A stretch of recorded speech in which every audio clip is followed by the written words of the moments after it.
Now that we've worked with general quadratic functions and learned how to factor them down into their pieces, we're going to begin working on how to solve equations that involve the quadratic form. Now, in order to solve an equation, it needs to be of the following form. And that is ax squared plus bx plus c equals 0. Now, if you ever encounter an equation involving quadratics that needs to be solved that is not in this form, move all your variables and items to one side through processes of solving such as SAD/MAG until you have this form. Now once you have it in this form, we need to break it down into something easier.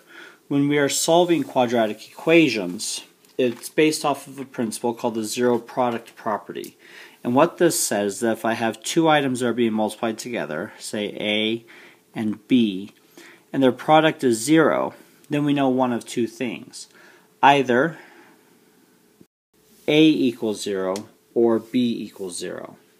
So we're looking for a way to set it up so we're multiplying two items for our quadratics, similar to what we were doing when we were factoring, so that we can solve this down.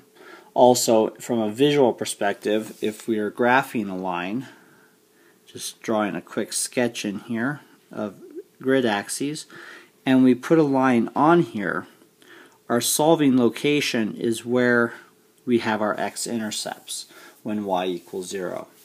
Now it will take some time to learn how to develop this, but let's get the basic principles out of the way. So when we're solving quadratic equations, one of the first methods we're going to attempt to do is to solve by factoring. And for our example, we're going to use 0 equals x squared plus 7x plus 12. Now in order to do this, let's factor it down as we did in our last lesson. We're looking for two numbers that will multiply to 12 and add to 7. And the answers are 3 and 4.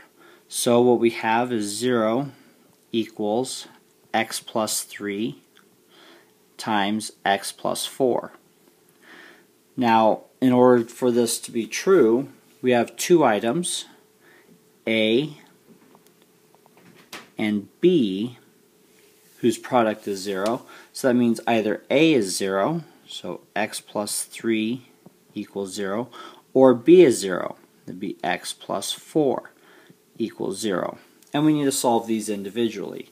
So for our x plus 3 equals 0, if we subtract 3 from each side, we have x equals negative 3, and x plus 4 equals 0, subtract, we have x equals negative 4. So from a visual standpoint now, if we were to go through and graph this function, we need to find our axis of symmetry first. And that's going to happen when x equals negative 7 over 2a, so that's negative 3.5. So on our graph, that shows up here. This graph's going to open up, and so I'm going to plug in values on either side, or substitute in values on either side to make it convenient.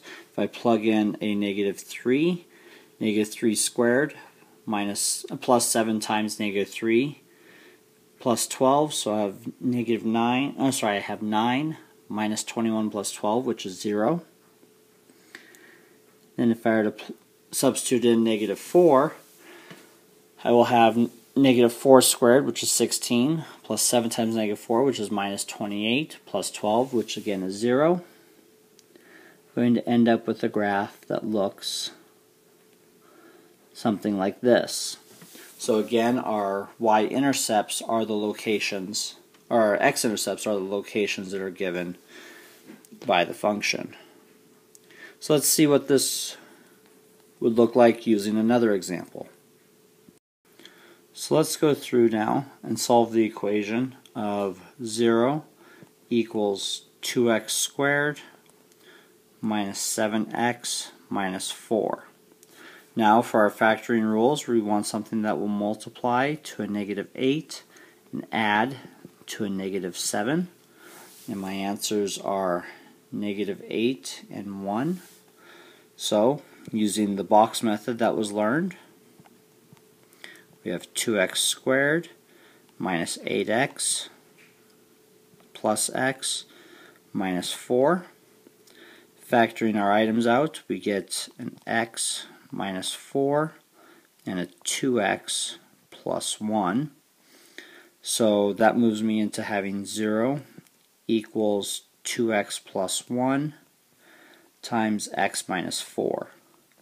Now, each of these items has to be 0. So for my second, what do I add to a negative? What does x have to be so that x minus 4 is 0? Well, that's x equals 4. And 2x plus 1, so x would equal a negative 1/2. Subtract 1 and divide by 2. So this gives us our general ideas of how to solve these equations. Now let's go on and see what this looks like otherwise. One application that likes to be used when solving quadratic functions is items in free fall. The gravitational effect on any planet is going to have a quadratic property to it. We're going to have something in terms of a variable squared. Now, the general form of items in free fall is that the height with regards to time is equal to the amount of gravity, which on Earth in feet per second is a negative 16, times time squared, plus an initial upward velocity. So if you throw something that has an upward initial velocity of 5 feet per second, this number would be 5. If you throw it down, it's going to be negative. But it's denoted VI times t, meaning initial velocity, plus our initial height, so our h sub 0, our height at time 0. If you're standing on a 200-foot cliff, you throw something up at 3 feet per second, how long would it take to hit the ground? Now, as we go through and work with items in free fall, you have a lot of different applications to this. So let's look at this situation. An object is thrown off the top of an 80-foot building with initial upward velocity of 64 feet per second. We want to know when will the object hit the ground. So what we're going to do is we're going to use our basic formula here, and we're going to say h of t equals negative 16t squared plus 64t, our initial upward velocity, plus 80, our initial height. And we want to know when this equals 0. So we want to solve 0 equals negative 16t squared plus 64t plus 80. Now doing some factoring and work on the side, we can pull some items out of this. We can factor out a 16, which would give us 0 equals a negative 16 times t squared minus 4t minus 5. Now we want to know what numbers multiply to a negative 5 and add to a negative 4. So we get 0 equals a negative 16 t minus 5 t plus 1. Solving each of these individually, we come up with t equals 5 or t equals a negative 1. Now, in the context of the problem, this says that the object will hit the ground either 5 seconds after it is thrown or 1 second before.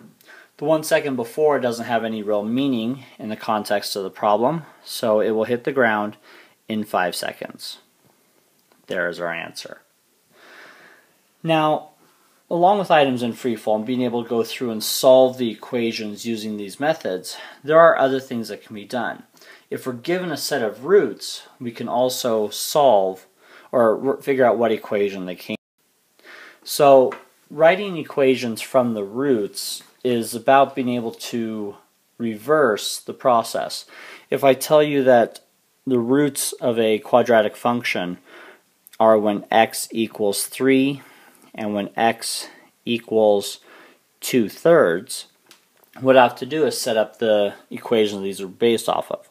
So 2/3, let's start with the other one. We're going to say that 3 equals x. So solve this for 0. We're going to subtract 3 from each side, and we get 0 equals x minus 3. And then the other one, we have 2/3 equals x. Move everything to the right hand side. We're going to multiply by 3, so we get 2 equals 3x. Subtract 2. I have 0 equals 3x minus 2. So that means our original equation that this was based off of was 0 equals, not z, forgive me one moment here, it equals x minus 3 times 3x minus 2. If you want to multiply this out even further, you'd have 0 equals 3x squared minus 11x plus 6, and there we would have the solutions to, or the equation that these are the solutions for. So, given the solutions, we can find the equation. Given the equation, under certain circumstances, we can graph or factor and find the pieces that it was built off of.